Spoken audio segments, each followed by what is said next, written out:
देखें, जिस तरीके से कल हमारे जलसे को रोकने की कोशिश की गई, जिस तरीके से रुकावटें खड़ी की गई, जिस तरीके से हमारे वर्कर्स को गिरफ्तार किया गया, तो ये इम्पोर्टेड हुकूमत जो है ये जिस तरह कर रही है, ये तो साफ जाहिर है कि खान साहब जो हैं उनको हर तरीके से रोकना है।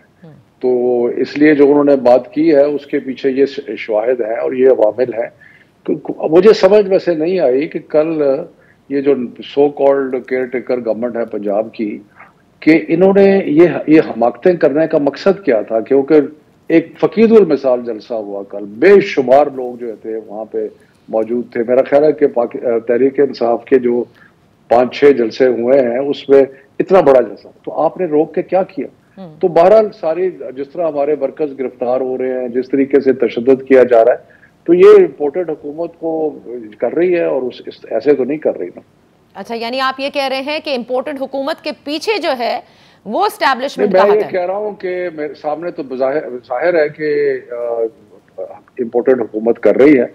अब पीछे खान साहब ने जो बात की है बगैर एविडेंस के तो नहीं की ना। अच्छा, बगैर एविडेंस के नहीं की, लेकिन फिर ये सवाल उठता है ना शफकत महमूद साहब के मौजूदा एस्टैब्लिशमेंट से तो कोई गिला शिकवा, कोई मुलाकात ही नहीं हुई है, जैसे कि इमरान खान साहब ने बारहा कहा है, और कोशिशें आप लोगों की जारी हैं।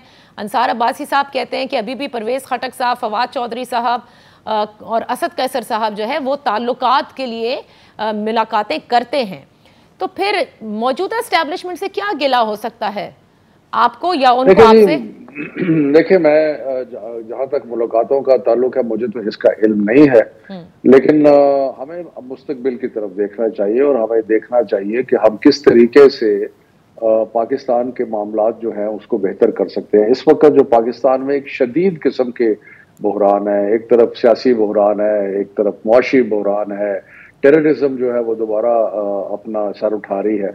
तो इसका आगे बढ़ने का एक ही तरीका है कि सब जो है मिल के इस पे इत्तेफाक करें कि इलेक्शन के अलावा कोई हल है नहीं।